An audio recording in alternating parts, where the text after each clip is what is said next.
Yo, yo, yo, yo, yo. Nikki Owowo. Okay, y'all, let's talk about another missing person, Miss Tiffany Foster.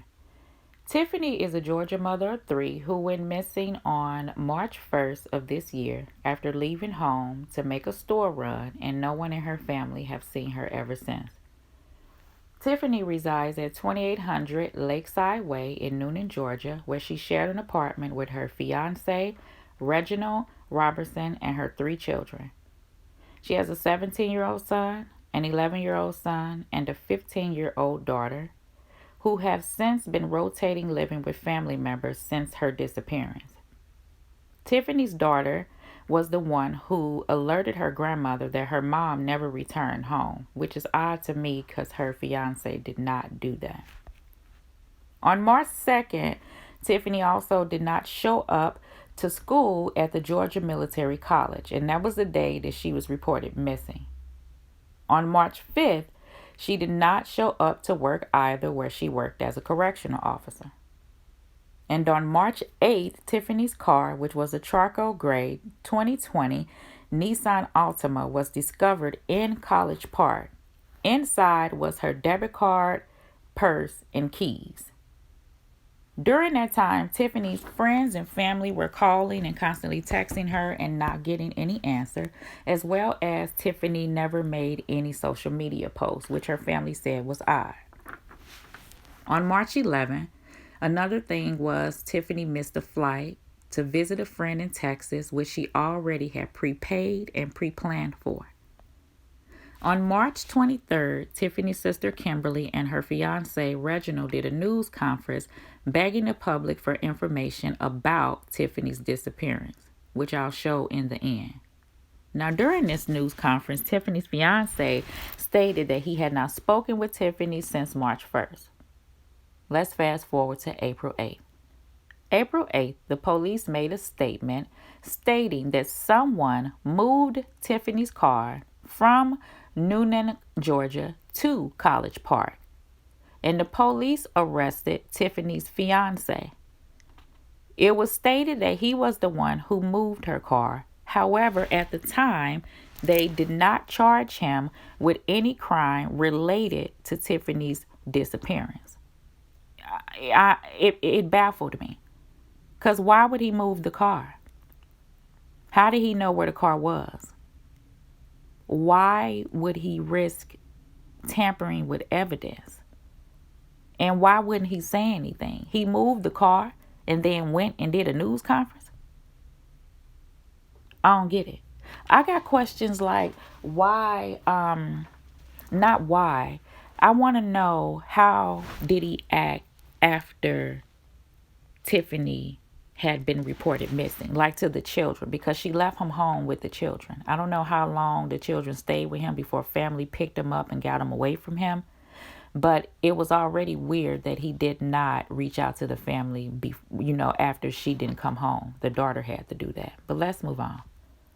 The police let him go. On April 21st, he was arrested again. This time he was arrested for kidnapping and aggravated assault. Now, initially, he wasn't charged with anything regarding Tiffany's disappearance at this present time. They weren't even saying whether or not those charges had anything to do with Tiffany, period. It could have been someone previously, right? But later on, it came out, and I saw perpeople.com that those previous charges of kidnapping and aggravated assault were involving Tiffany. However, they were involving a previous incident between him and Tiffany in November of 2020. So this is just stating that this is not something odd that he would do. And since then, he has shut down, is not involved in the help of finding Tiffany. Tiffany's sister said something in an interview. She said that during that conference, or being around Tiffany's fiance, Kimberly stated that she felt off. She felt something was off with him, like his vibe and energy was off. She also did an interview, which I'll play a little snippet of it, that her sister seemed as if something was wrong with her leading up to her disappearance and that she wasn't herself and that she wished she would have probed a little bit more. Okay? Now, what else did I want to say? They still haven't said why the car was moved. Still right to this day. Okay? Her family wanted the public to know that Tiffany would not have just left her children that way, and that she was only a few months away from graduating from Georgia Military College, where she studied criminal court justice, and her goal was to work in law enforcement.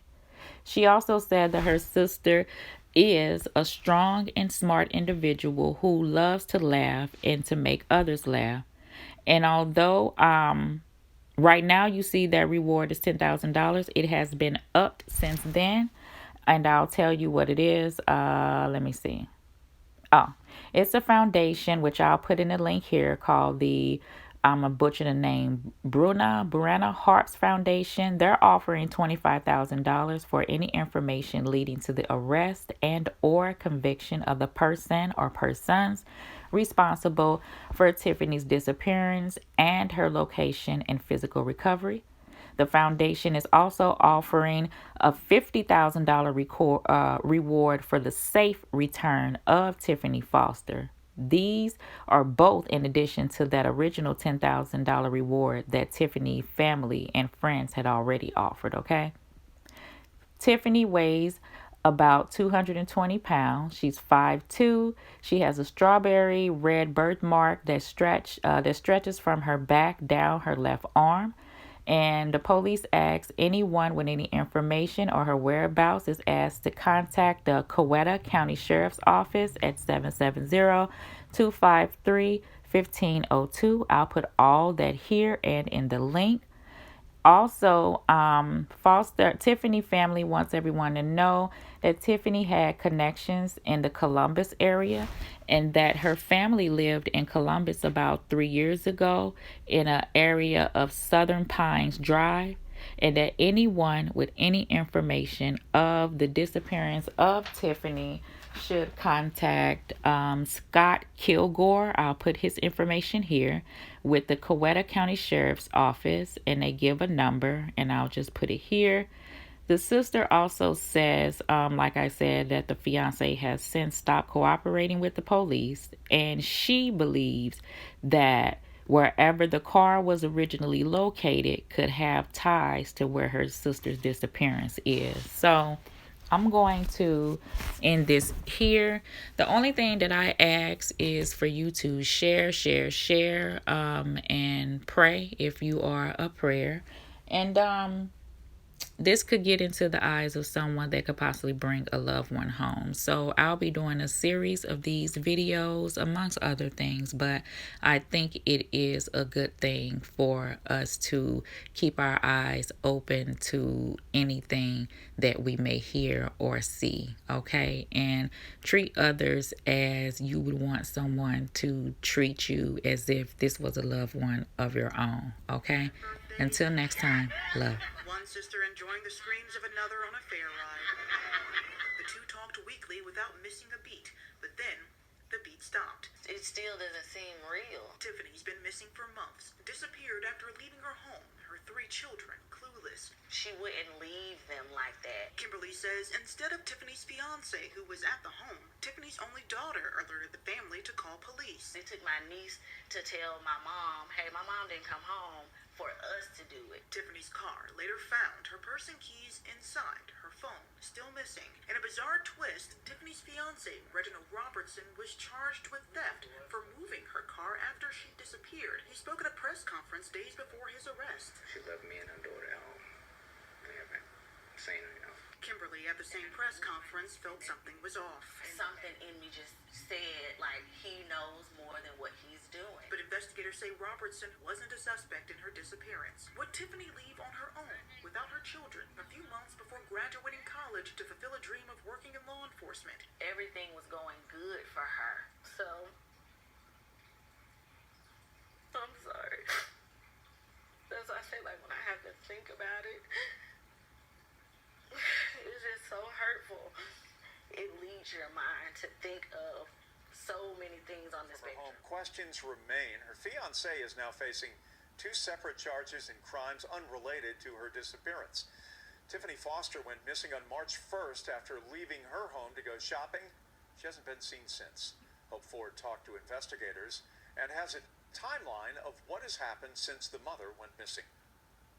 It was March 1st when Tiffany Foster left her apartment in Newnan. She went shopping, texted her mom, and has not been heard from since. It's still a very active investigation, yes. Yeah, we're getting leads and we're following them. A day later, she didn't show up for class at Georgia Military College and was officially reported missing. On March 5th, she didn't go to work, and on March 8th, her car was found in College Park with items she wouldn't go without. So her debit card, her purse, keys to her residence. On March 11th, Foster missed a flight to Texas she already paid for, and on March 23rd, her fiancé Reginald Robertson and her sister talked to reporters. It's just unusual. She would never not go without talking to those kids. It's heartbreaking to have to look my niece and nephews in the face and, I don't know what to tell them. On April 8th, someone was arrested and charged with theft for moving Foster's car from Newnan to College Park. The person arrested, her fiancé. But investigators say the charges are not related to Foster's disappearance, with Coweta County Sheriff Lynn Wood saying at the time Robertson